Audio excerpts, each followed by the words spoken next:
Britain's had kings and queens for more than 1,000 years, and as with US presidents, some have been magnificent, others have been what we might now call problematic. Henry VIII, for example, had very serious issues with what would now be known as toxic masculinity. His daughter, Queen Mary, was quite fond of burning Protestants in front of jeering crowds. Similarly, the British Empire committed many heinous deeds in the context of a darker, more ignorant time.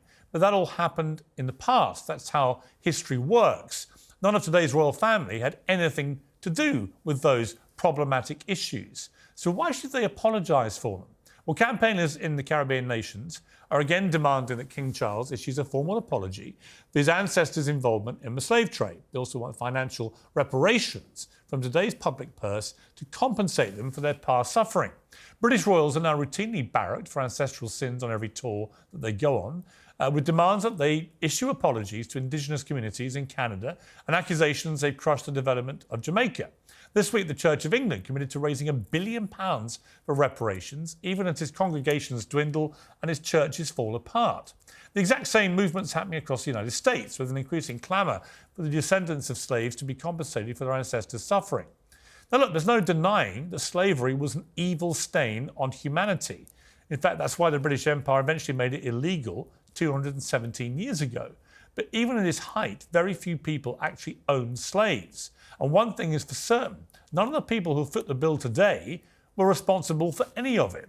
To me, this entire narrative is regressive and divisive. How can we ever be colourblind, judging people by their character, not their skin colour, if we continue to preach that half the world's inherently evil and the other half are to blame for it? Well, joining me now is today's pack, author of The Psychosis of Whiteness, Kehinde Andrews, comedian and podcaster James Barr, and from LA, the YouTuber Amala Ekpunobi. Welcome to all of you. All right, Kehinde, welcome back to Uncensored, along with James, two of my favourite guests. OK, I need you to sell this to me, because I've thought about this a lot, and I understand why people want people to express regret for what happened, why they want to say, look, this was awful. I completely concur. Slavery was one of the most evil things in human existence. I just can't get my head round why King Charles should be issuing apologies for something he never did. And secondly, what difference it would make.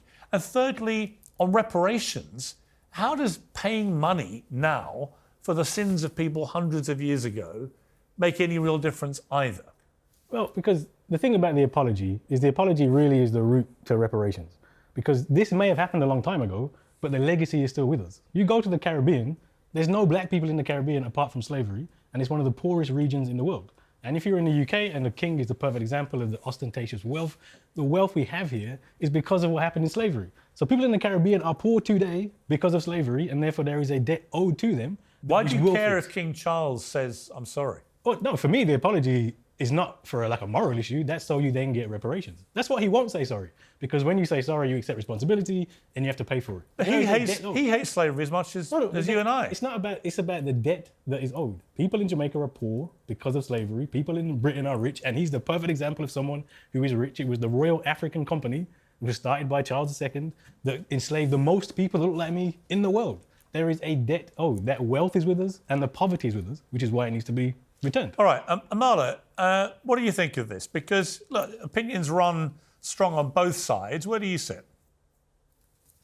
I stand anti-reparations on this issue. I understand and acknowledge that slavery occurred. It was a massive and heinous transgression. But to think that people who never committed such a transgression are somehow responsible for the current trauma of people living in today's time who never experienced that transgression is quite frankly ridiculous to me. And to give an apology is to, as Kehinde says, admit fault. And he is not at fault. He is not the one responsible for the slavery of the past, nor is he responsible for the issues that Black people in the UK or in the Caribbean or here in the US, as we're having many discussions here about reparations, are facing. Right. I mean, James Barr, where does this end? If you take the idea that sins of the past have to be atoned with apology and reparations, do we now go to the Italians and say, right, the Romans invaded us, we want money from you people? The Vikings, do we go to Scandinavia and demand money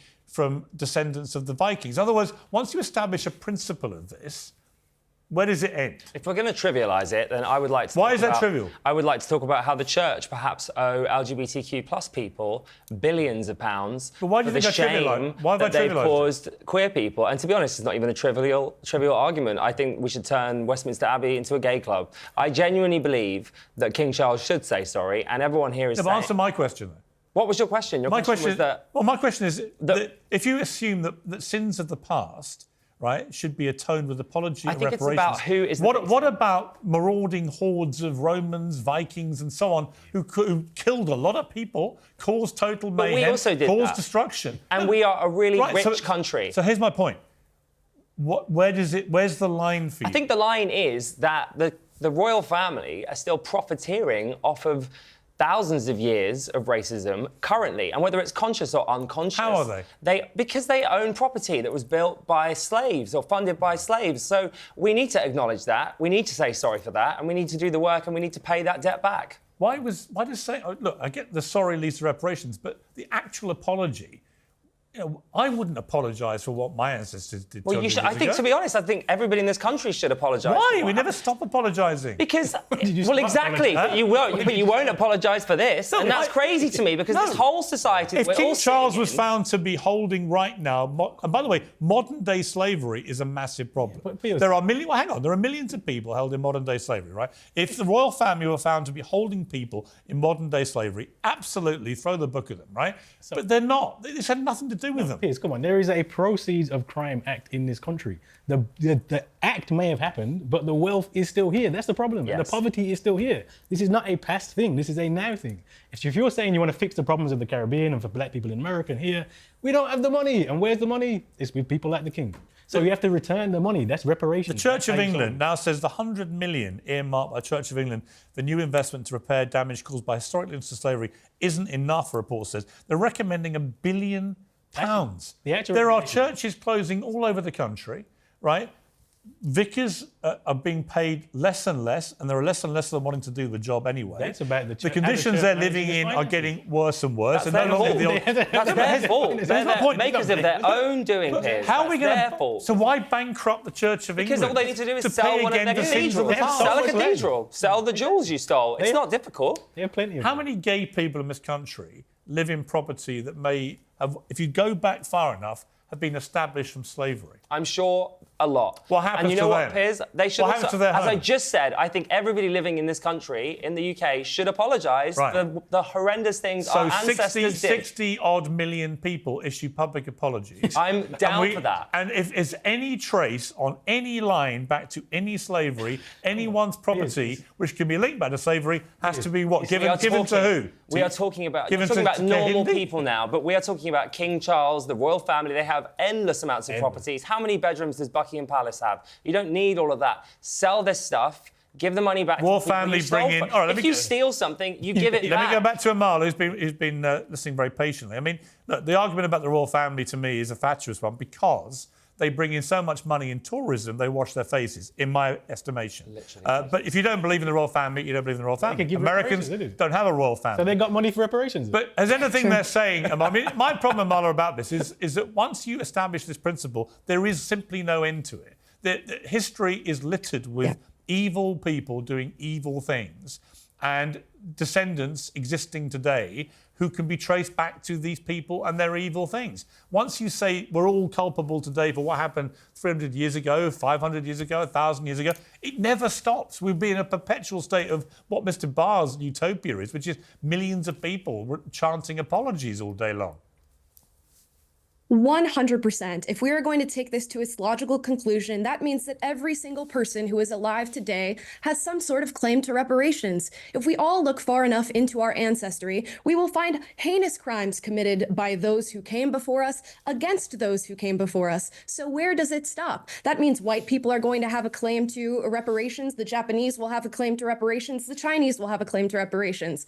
This is what this means. And for some reason, we focus this just purely on Black people, as if they're the only ones who have ever suffered throughout their history. Now, this is not to deny that slavery has had some sort of impact that is now affecting the current state of America and the current state of UK. But it is to ask, how big of a slice of that pie is it actually? And you are now handing Black people a crutch where they can blame every single thing that goes wrong in their lives You do on realize something that happened there's historically. no Black people in America without slavery. Like, you do realize you're not there because you're there because of slavery. And you do realise that there were lots of Yes. Black slave owners. Oh my God, there were not lots of Black. There were. The big problem with the way this conversation is going. Did you deny that? There were Black people who owned enslaved, yes, but the profits and the money are with us. They haven't gone. You cannot compare this to Normandy. That's done. It's complete. In fact, Arab slave trade is a great example. Arabs enslaved more people, it lasted for longer, but the Arab slave trade didn't generate wealth, and that wealth is gone. So I'm not asking for reparations from Arabs. However, the European slave trade generated the wealth and created the poverty. Therefore, there is a debt that is owed. It's that simple. So your you answer can is draw that- lines very so clearly. you want King Charles to basically apologise and then what, to give up various palaces and sell them and give the money to what, Antigua, Jamaica, and so Caribbean on? countries that have clear demands and they should be funded, and yes, the royal family should. Why So not? you would end the royal family? Well, you know I'd end the royal family anyway. It's a complete Right, joke. so that's we my have to point. dig in the Okay, first so place. I That's my wouldn't. point. See, and there you've revealed the real motivation. That's a separate for what issue. you're saying. No, because I agree with No, everything. I agree with It slipped everything. out. It just slipped out, Kehinde. Separate issue. Actually, that's Abolish what the monarchy, you want to reparations. abolish the monarchy But those two and give things all are their not stuff to mutually the exclusive. Caribbean. That's fine. Those are not mutually exclusive, Piers. You know they're not. You do not need to abolish the monarchy and... He just said he'd do that. I No, would, that's, but that's yes, not but that's reparations. not what necessarily needs to happen. They don't need all of that wealth. And as you said, they bring in a lot of tourism. So great, take that money instead and sell off all of the stuff you stole. But you get rid of the monarchy too, wouldn't you? No, I wouldn't actually. I would keep it, but I would change how it works in our society because at the minute it isn't working. On the subject of the royal family, and there's various issues I want to get to with you guys, but fascinating celebrity big brother over here has Kate Middleton's uncle, Gary Goldsmith, who's an erratic individual at the best of times. He said this last night. So I had an opinion that Harry was really, really, really loved. Like, massively loved. He was. And when they were a threesome, so Kate, William and Harry, they looked really comfortable together, loved, and then suddenly there's an extra dynamic that comes in, puts a stick in the spokes, and creates so much drama that I don't genuinely think was there, and rewrote the history and said how unhappy he was, and I just don't think that's fair. So we got Kate's uncle, Gary, dishing the dirt on the Sussexes. A certain James Barr immediately hit social media, fuming at the chat where Kate's uncle Gary talks about how Meghan came along and created drama whilst literally creating drama. Yeah. He added, Harry got a girlfriend and that changed the dynamic. Grow up. Right, I do think you should grow up. Also, when was the last time Kate saw you? When was the last time any of us saw our uncles? Like, you're so irrelevant. Please. Would you know the answer? When you last saw your uncle? No, I know. I see my uncles all the time. I've actually literally just Right, you had mean when lunch did with he one last see Kate? an hour and a half ago. Okay, great. Well, good Yeah. for you. But listen, Kate doesn't really pick up the phone to this guy. He's a loser. He's making up nonsense. You know, Meghan came in and saved Harry from a toxic, abusive He situation. really looks like a saved individual to me. He does to me, He doesn't. actually. He He's not does. saved. He looks Liberated. inherently unhappy. I think he looks pretty happy because he's ignoring all of the nonsense that you spout about him. Good for him. But he's not, is he? He's suing over most of it. So, look, Kehinde, you and I have debated before about what went down with the Sussexes and about the race aspect to it. But there can't be much doubt, can there, if you look at it in totality, that Harry, before Meghan came along, was existing seemingly quite happily in the royal family. She comes along. There's a huge deal made of her mixed race background, which I wrote about on the wedding day as being a fantastic thing for this country, by the way, for what it's worth, as did all the other media at the time. Then it all went wrong because of their behaviour, which I never felt was racially motivated. But there can't be much doubt that Meghan brought with her a lot of drama into Harry's life, because look at what happened since he met her. I mean, I think, firstly, there was plenty of drama in Harry's life before Meghan, like plenty of drama. And the idea that he was happy is clearly not true. He wrote a whole book saying he's not happy, spare all this, etc. And this is one of these, this is actually where... But he only wrote that years after being with Meghan. The idea that this black woman comes in and all of a sudden there's drama, it's ridiculous. It's Yeah, not it's- true. it's He wasn't racist to happy. me. And she wanted to, that's a racist idea, right? Do you actually categorise her as a black woman? Yes, she's a black woman, because she's treated as a black I mean, she has woman. a black mother, white father. But do you think she's a black woman? Do you think people in Britain viewed her Yes, they as do. a black woman? I think the evidence is very clear, how she was treated. how she was treated in the family, how she was treated in the press, that she was viewed as a black woman. Whether she viewed herself as a black woman when she went in, another question. Amala, she was certainly treated as a black woman. Amala, what's the view over in America about Meghan Markle in particular, particularly the way she's played the race card against the royal family as the only non-white bride we've had in the royal family? Sure. I would say for the most part, Americans are not too fond of Meghan Markle. And to Mr. Andrews, she is biracial, much like I am biracial, and we can make the argument that she's constantly going to be seen as black, but the fact is she's a biracial woman. But I think what Meghan Markle carried with her is an idea of perpetual victimhood. She views herself as a victim because she is female. She views herself as a victim because she is black. And when you carry that sort of energy with you and you view the world through that lens, every odd look is going to be racism. Every off comment is going to be racism. Now, I can't speak to the internal dynamics of the royal family, what was said and what was not, but I do know that that's her attitude. Yeah, see, James, my take on it, for what it's worth, it's not a new take, you'll be aware of my view of it, but I sort of felt that they actually are both equally to blame for this, but they whipped themselves into a state of perpetual victimhood, not just from their own families, but also from the media and everything. Well, they were being attacked by the media. Well, they're also praised a lot. They never thanked the media for praising them. And then as soon as Camilla could get her oar in, allegedly... Camilla? Well, the suggestion is that she was feeding the press negative stories, Completely untrue. Well, have you spoken to Camilla? I have spoken to Camilla. Has that been through legal process? Do we know whether that is true or untrue? What? What I just said, is it factually true or untrue? There's no evidence Camilla has ever briefed anyone in the media about either of them. Well, it's alleged by Harry. Right, so we have to take it as an alleged offence, right? So that's what supposedly happened. So why now is the silence around Kate so loud? Because the palace have decided... There's no silence around Kate. Yes, there is. The palace have decided... She had a serious abdominal surgery. Kate, whereas when Meghan was being attacked constantly, nobody stood up for Meghan. The palace didn't release a statement at all. They said nothing, and Meghan continued to be attacked in the press. So I would argue that she wasn't playing a victim. She was a victim. Why was she and Harry attacked in the press? Well, that's a great question. I would argue that it was racism, but I can't. I can only see it through my lens. But hang on, they weren't attacked until after they got married, right? And I know this because I was writing columns about them, praising them. Well, so why did you change your tune? What made you decide? I'm going to tell you. I changed my tune like the rest of the British press when after they got married, they started behaving in a weirdly, rankly hypocritical manner. They would preach about carbon footprint and climate change. Then we'd see them getting on Elton John's private plane. Okay, but Piers, that's stupid. Let me finish my point. They would. We don't get to finish our point. You do. They literally tweeted about the need to take poverty seriously on their Twitter. But they have a security on the day issue. she had a $500,000 baby shower in New York, and then flew back on the Clooney private jet. In other words, King Charles always goes on about climate change. Camilla's getting a private jet on holiday. By the way, they all get criticised. We can all talk about They all get criticised. You don't think Charles and Camilla are being criticised? No, come on, Piers. You have to accept please. The two most criticised people in royal history were Charles and Camilla.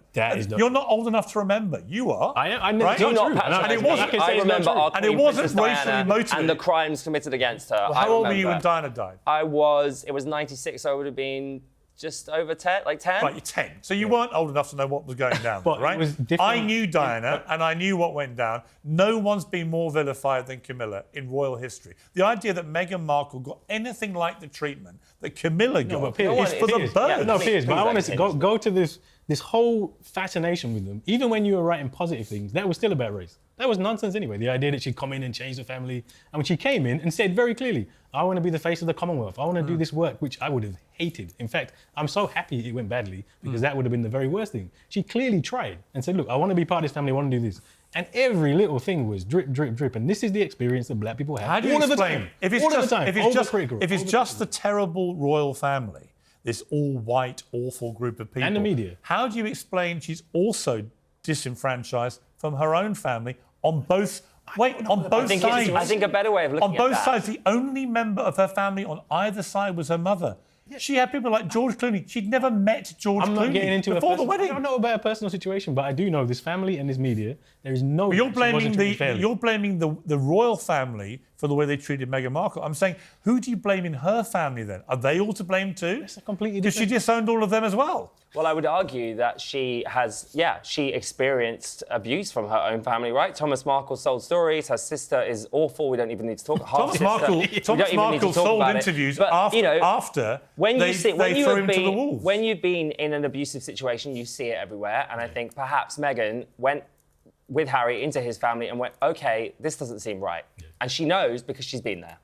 Amala, in America, obviously, this is where they've got their new home. They've made hundreds of millions from companies like Netflix, Spotify and so on by trashing their families. But that shtick is running out of steam. I mean, there's no doubt people's appetite in America and everywhere else is pretty low now for more of that stuff. What do they do? I mean, are they just like rent a celebrity now, or what happens to them? I don't know. Maybe they fall into obscurity, although I don't see that actually being the case, because as much as they call for privacy and wanting to be alone, they somehow always end up in the press. She did an interview with Oprah. They did this whole Netflix documentary whilst saying that they want to keep out of the public eye and be able to lead their own lives with their families. They continue to complain about the racism faced in a family that they are seemingly no longer a part of. So I'm not sure where they go next from here. There will be some other victim card to play eventually, though. I think that is absolutely guaranteed. On a separate point, Amala, interestingly over here, TMZ in America broke an exclusive with the first picture of Kate, the Princess of Wales, in a car with her mother, apparently maybe on the school run. Now, in the UK, those pictures have not appeared because of an understanding between the media and the palace, the terrible media, James. Which protects some and don't protect others. Actually, exactly the same rules would have applied to the Sussexes, by the way, with their kids. Exactly the same. But the deal was they couldn't be published here. I was trying to think, in America, it would be unthinkable, wouldn't it, if say, the wife of a president was having recuperation from surgery and was caught by photographers. Unthinkable that everyone but Americans would see that picture. Because everyone outside of the UK has seen this picture of the Princess of Wales, apart from the people here who actually pay the money through taxation for the royal family. Yeah, I mean, it's interesting. I don't think that would ever happen in the United States. I think Americans would know about that immediately. Now, I don't know exactly how that works in the UK and why that has been held from you, but I can assure you we would know. One thing that happened here, Kehinde, this is this producer of a West End show, Slave Play, which features a Game of Thrones star, Kit Harington, among the cast. It runs from end of June to end of September at the Noel Coward Theatre, and will have blackout events confirmed to be taking place on 2 of those nights. This is where 2 performances will be aimed at an all-black identifying audience that is free from the white gaze, and it follows a similar thing on Broadway in 2019. Now, Prime Minister Rishi Sunak's official spokesman says restricting audiences on the basis of race would be wrong and divisive. I mean, my take on this was, I was trying to imagine if you had an all-white cast and you said, right, we're going to have an all-white identifying audience free from the black gaze, you would go absolutely apoplectic with rage. It clearly wouldn't be the same. Why wouldn't it be the same? Because the problem here is, if you go to some of these shows, you will find there is an all-white audience. Unfortunately, because of the way it works, some of these places, they are almost exclusively white. And so what this is dealing with... Just advertising it in that way, you would deem it extremely racist and offensive. So there is a problem that you have almost all-white audiences, and it doesn't feel like a safe space for black audience members or cast. And so what you're saying is trying to address this problem, let's have an all-black space. So when you go to the theatre, if you see there's no problem of all black. To be clear, when you go to the theatre and you see white people there, you don't feel safe. No, when I promise you go to a theatre and it's all black people, you'll feel away. I promise you, 100% promise you. Have you ever been into a theatre and it's all black people? I've been to rap concerts in America where I've been one of the few white people. Yeah, it's different. I thought absolutely fine, thanks. The point is, it's different. When you go, it's different for me. When I go into these places, it's different. It doesn't feel comfortable. But just to make it, so in answer to my question, though, that's my question. If there was an all-white identifying audience billed as the marketing that was free from the black gaze, you would say that was racist. Because it would be racist. This is to address a specific problem. Yeah. There is in the cultural sector, there is all white spaces. Only works. So how do you address that? Right. So racist if it's to do with. You're just minimising the importance of that conversation again. You're just making it a hypocritical conversation to cause an argument. Or am I exposing a double standard? No, there isn't a double standard. I'm actually exposing the hypocrisy. One of these groups is a minority and one isn't, and you always bang on. And I hate to bring this in because I don't want to have a debate about it, but you always bring in safe spaces for women, which I completely agree with. And you talk about how important that is, but then suddenly when there's a safe space for black people, you've got an issue with it. So what's going on there? I don't understand why there's some double standards there. Theatre is not answer my question, unsafe please. space. There's some double standards. Sorry, in that. you're making out that somehow black people can't go to the theatre for fear of No, what? but we're having a conversation about safe spaces, and the idea is that by doing a blackout event, it will feel safer for that community to talk about. So what if I want to have issues. a whiteout event? They all are white. Well, you can join the Ku Klux Klan if you want, Piers. You're more than welcome. So if it's a whiteout event, it's Ku Klux Klan, right? Who are the most racist group in history? I got it. So one way, if it's whiteout, Ku Klux Klan. The point is, if it's blackout, absolutely fine. The point is, it's already white. You see how ridiculous it sounds? The point you see how ridiculous you sound. Let's bring in Amala, the voice of common sense. Amala, I mean, just hearing these two, honestly, trying to work out in their brains, very slowly, it seems to me, the ridiculous double standard of what they're saying. You must be laughing, aren't you? Oh, I'm laughing. I'm shaking my head. To me, this is absolutely ridiculous. It is one of the most blatantly racist things I've seen in quite some time. And it's quite literally demeaning to Black people. How insulting that you would say to Black people that they don't feel safe in a space because there are fellow white people there and they need to be safe from the white gaze. And how racist it is to white people to exclude them from being able to enjoy something like the theater. This is very reminiscent of the Jim Crow South that we experienced in America, where you had white and colored water fountains. This is the very same reality that we are now ushering in, even though we made it to a time of progress where this was no longer an issue. We are inviting it back. It is racist. It is it not is the wrong. same. In any way, shape, or form, is this the same as Jim Crow? What you actually it is have, absolutely have in the minute is go to a show in the West End. It feels like Jim Crow already. It's already a whiteout. This is an anti-racist way. But if white people did this, we're the KKK. Says You do James it all Barr. the time. Okay. This is the point. Yeah. It's And here's the Can I just speak from a queer perspective Here's for a the second? problem. From a queer, what about a very ignorant perspective? As a gay person, KKK? it's important that I am sometimes in a space of other queer people that is just queer people, so I feel safe to be myself. You exclude straight worrying. people like me? I would exclude you, Piers, but bigoted. if you want to go to GAY with me, I've been there, mate. Let's go together. Great. But listen, my point is, we need safe spaces so that we feel safe. And actually, you're talking about it being We racist wouldn't feel to exclude unsafe white with people. me standing Why are there? white people not making black people feel safe? Do you feel That's the unsafe question. now? That is the question. Do you feel unsafe now with a straight guy opposite you? Not really, no. Do you feel unsafe with a white guy? It's not about that, It's Piers. about 10,000 white people on stage. Unsafe sat here, actually. Yes, especially with the comments that Well, we after received. comparing my position to KKK. I did not compare that. I said you could join them if you wanted that. That's what I said. So, yeah, just to be clear, if it's free from the black gaze, it's KKK. Free from the white gaze, that's This is an emancipation. This is an anti-racist idea. This is what the whole point is, to address a problem. It's actually, in its own way, it's just blatant racism. It's not racism. It is. not racist. It's excluding people on their skin colour. No. It's the exact opposite People- of what white Martin people Luther can King still said. Judge people by the But content you of their just a minute character. ago, you were trying to exclude Meghan Markle. Oh, you from can't being get black. more safe in a You were theatre literally- audience. You were just the idea trying to- that someone like Kehinde Andrews goes to a theatre and feels unsafe because he sees a white person. Piers, a minute ago, you were Absolutely excluding ridiculous. Meghan Markle from being black because of her skin colour. Now you're saying that's not allowed. So Say which that is again? it? You just excluded Meghan Markle for her skin colour like 20 minutes ago. When?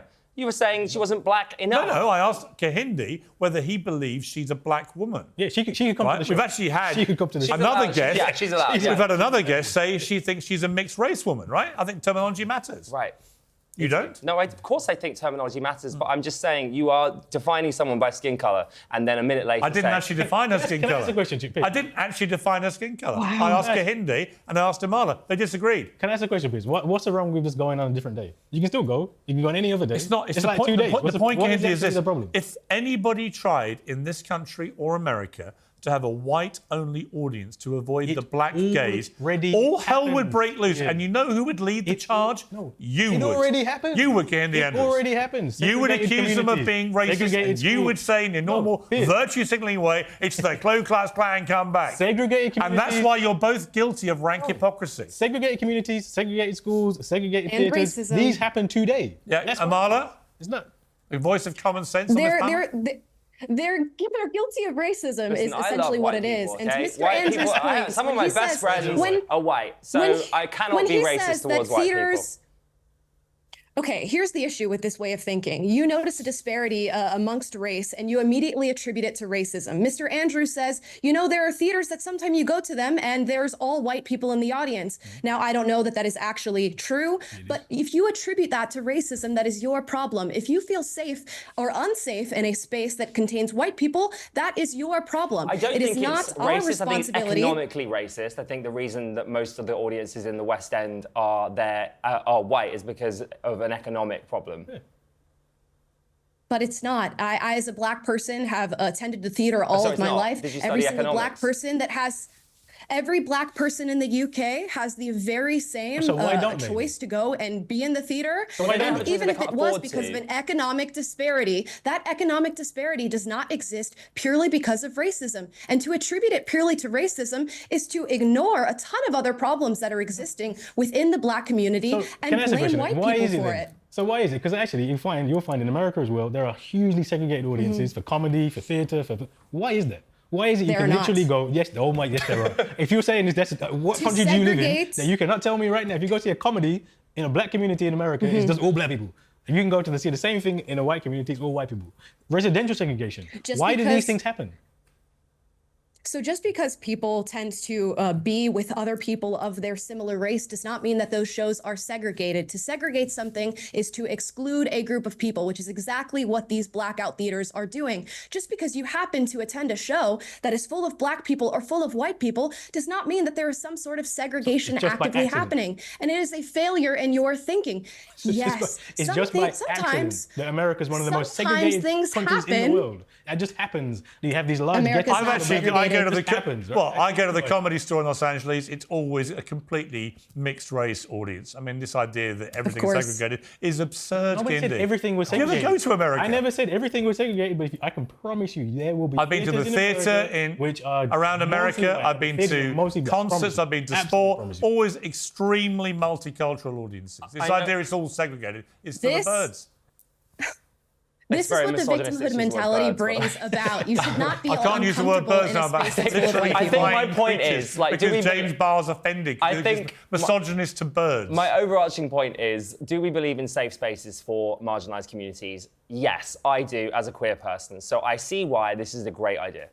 Yeah, but you don't feel that way, oddly, about the trans debate, do you? You feel very differently about the trans debate. I don't think women should be excluded. You think biological males should be allowed into women's spaces without a moment's thought for women's rights to not have that happen. So you are a rank hypocrite. I don't think any woman should be excluded from any female space. Right, but you don't mind biological males identifying as women. I don't think any woman should be excluded. So a 6'7" bearded biological male says I'm a woman. You're happy with them going? A bearded woman should not be excluded from a female space. Right. So you think all trans women are women? I do believe all trans women are women. Are all people? Why are you trying to trip me up? I've made my point very clear. Are all people who put their hand up and say I'm a woman a woman? If you officially are a woman on your passport or your birth certificate, you are a woman. Here's my question. That's my answer, Piers. I'm not giving you a different answer. Is anybody who puts their hand up and says, I'm a woman, Trans women are women. No, it wasn't my question. Identify as women. Is anyone who identifies as a woman a woman? I believe so. Okay, so you can identify as anything you want. But do you know how difficult it is to get to the point where you identify as a woman? Okay. Or how difficult it is to legally identify as a woman? Wait a minute. Do you know how difficult that is? Let's test your theory. Do you know that... Wait a minute. Let's test your theory. I am a woman. He just said Piers, you're being an idiot. Am I a woman? Of course you're not a woman. You know you're not a woman. So everybody who identifies as a woman is not a woman. You're simplifying something so complicated. It's so frustrating. Safe spaces Do you believe for in a black safe people space? like Kehinde. Do you believe in a safe space for women or not? For gay people like James Barr. Honestly, no safe spaces for women. Yes, safe spaces for women. No. Piers, do you believe in a safe space for women? No safe spaces for women. Do you believe in a safe space for women? Trans women are trans women. Do you believe in a safe space for women? Biological females should be protected. Do you believe and have their own safe space for women or not? Do you believe in a safe space for women? I don't think trans women are women. I've not asked you that. I've asked you if you think women's spaces should be safe for women. Women should be given safe spaces from biological males. So if your answer is a women's space should be safe for women, your answer is that a black space should be safe for black people. No, because there's no fear for black people in a theatre. It's ridiculous. Well, oh my God, fear. It's not about fear. Like, when we say safe space, I don't think we're going to be... It's not about, Amala, jump in, please. You're the only voice of common sense.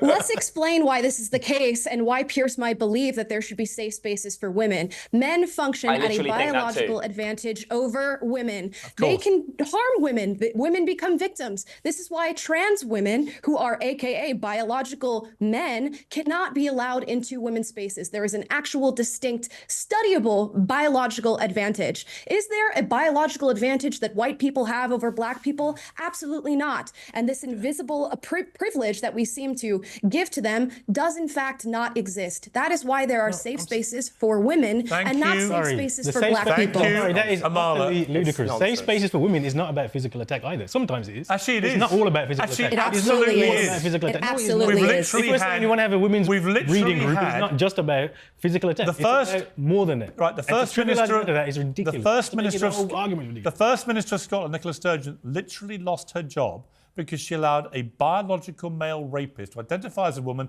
and put them into a female prison. I don't think a prison. Honestly, this is thinking right-wing hypocrisy. It's not right-wing. Yes, I'm not right-wing. On one hand, you're saying a safe space should exist for women, but only if they feel threatened by someone that is bigger than them. And then on the other hand, you're saying, well, all these black people that are going to go to the blackout events, who you've not asked, by the way, clearly do not feel unsafe around white people. I don't know. And so they shouldn't have a safe space. What are you talking about? I've never met a single black person who says, I can't go to the theatre because I worry about my safety. It's not about safety. Nobody worries about their safety in the theatre. It's not even about the theatre. It's about saying there are, and I promise, you literally use the phrase safe space. Yeah, but safe, what does safe mean? So safe, let me give you an example. What does it mean? I'll tell you right now. I thought it meant safe. I'll tell you right now. There are certain stereotypes attached to me as a black man that I have to deal with in all white places. All the time. All the time. I walk in my university and people I know don't look at me because they're afraid of me. Oh, so rubbish. It's true, 100% true. When I go into, and I promise you, I've been into people who know you in the university. His experience is rubbish. Read the book. It's in the book.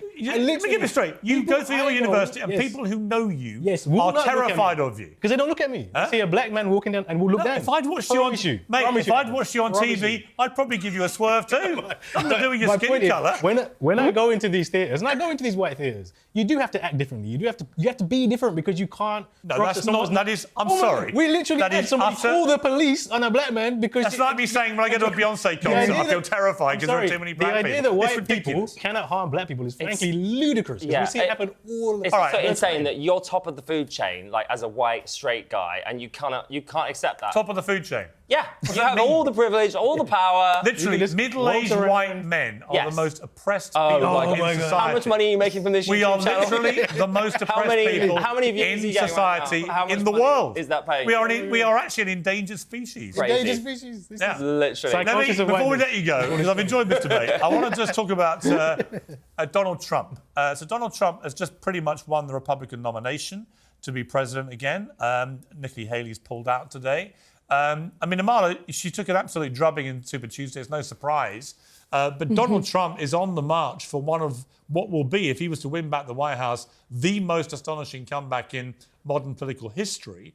How do you explain this? For people outside America who go, how can a guy facing 91 criminal charges with all the baggage that Trump brings, with the riots at the Capitol, all the stuff that we know about, how is it that he is now storming back to the White House? Yeah, sure. I've seen for a large portion of the Republican Party, a lot of people feel not only that he was sort of snubbed in the last election, but that he's somewhat entitled to another run here. And that's a big portion of his support. Also, a lot of people are experiencing the presidency of Joe Biden right now. He is clearly suffering from dementia. He has done nothing to stop the illegal immigration problem here in the United States, nothing to stop crime from escalating here in the States. He's fueling a racial divide and a lot of different sort of social divides within our country. And people are looking for another candidate who's going to speak truth to the media, stand up and do something about the issues that we're facing in our daily lives. Only so long can we move forward with this victim narrative while things don't change in our lives. And we have a slew of issues that we're experiencing here in the United States. And if it comes up to a Trump versus Biden election, I think a lot of people are going to be looking for the candidate who's going to solve the problems. And whether they like it or not, I feel like that's Donald Trump. I think if it's Trump-Biden, Trump wins. Kehinde, I've heard you call Trump a racist and so on. Mm-hmm. What is staggering is that his support among black voters in America has grown by 500% in the last 4 years. This is a New York Times Siena poll released at the weekend. The former president's support among black voters is now 23%, marking a 19% increase since the same poll taken in October 2020. I mean, that is truly staggering. I mean, and you see an appreciative fall in black vote support for Joe Biden. How can that be happening if the guy's a racist? I mean, if that is true, it is actually... What's a New York Times poll? I mean, the poll's true, but if that actually translates to the election, I'll be very, very, very... But how do you explain it? Well, I mean, this is part of the... You talk about white men being the most oppressed. I mean, it's a perfect example of why you can be a mediocre white man and keep coming back. I mean, Trump wasn't just a racist president. He was a terrible president. I mean, just coronavirus, do you remember this? How's he going to win again? He's going to win because you love this narrative, because he plays on racism. Make America great. But how do you explain... But you can keep calling him a racist, but how do you explain 500% increase in support from American black voters? I am very doubtful that will actually translate. And also, sadly... Can you explain it? You're a professor. Can you explain it? Partly that's about Biden is terrible. I think we can all agree Biden is terrible. Another example of just put mediocre white man, Biden is terrible. It's also... And I think people are frustrated. And there are millions, according to this poll, there are now millions more black people in America who are gravitating to someone you believe is a terrible racist. Trump's appeal to black people is, I'm going to make some sneakers. I'm going to do AI. It actually has to have AI images of him with black people because that's how few black people he knows. I mean, this is somebody who's all about... I don't think that's true, you see. It's somehow...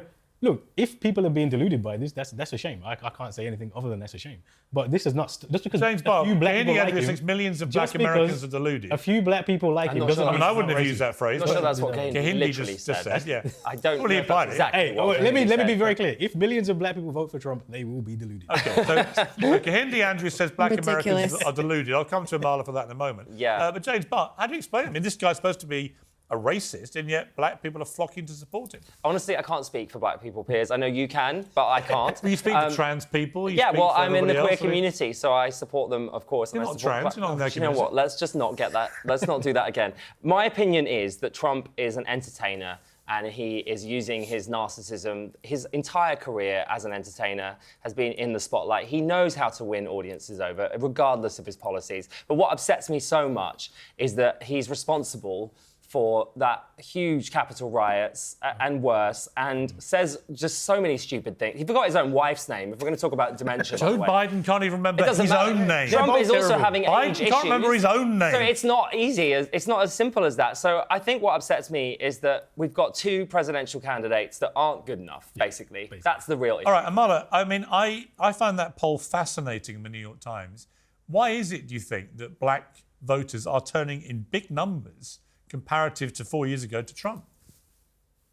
Yeah, well, first and foremost, it is not because we are deluded, and that's quite frankly an insulting thing to say about Black Americans who would choose to vote for somebody like Donald Trump. The real reality is that Black Americans are becoming educated, and they are facing issues within the United States that they want to see solved. Like I said, illegal immigration, crime is skyrocketing. The left is running on this whole defund the police movement and telling Black people that they're perpetual victims in America, whilst simultaneously doing nothing for them. Joe Biden said, if you don't vote for me, you ain't Black. Yeah. But somehow Donald Trump is the racist. People are realizing this. Black America is waking up, and they're looking for a candidate who's actually going to solve the real world problems that they are facing in their community, rather than telling them that they're perpetual victims of racism while doing nothing for them. Look, it's perfectly fine to say, look, Biden isn't great, and because you have a two system, it's terrible, and some people vote for him. But if you actually think that anything in Trump's platform is going to help Black people, that is a delusion. Because he doesn't promise it, he's never argued it, and he's not going to do it. Well, and his platform is frankly racist. The Capitol riots, white supremacy. If he fixes crime and he fixes the southern border issue and the fentanyl crisis and other things, if he does those things, he will directly improve the lives of many Black Americans. That's why they're gravitating. If you do that by mass incarceration and putting more Black people in prison, that doesn't actually benefit us at all. You know the truth? That's the problem. Obama, here's my favourite question. Do you know how many illegal immigrants Obama deported in 8 years? I agree. Obama was terrible too. You're not going to catch me. America's only Black president was terrible. I didn't like Obama. Wow, so you've hammered American Black voters and the American Black president. Wow, on that bombshell. Just because they're Black, on that bombshell, I don't have to like them. The greatest attacker of Black Americans in history, Kehinde Andrews. Wow. Thank you very much indeed, Kehinde. I don't have to say James Barr, always good to see you with the Ku Klux Klan. And Amala, what a lovely breath of fresh air you were today. So you can come back anytime. Amala Ekpunobi, thank you very much indeed for joining us from across the pond. I appreciate it. Thank you.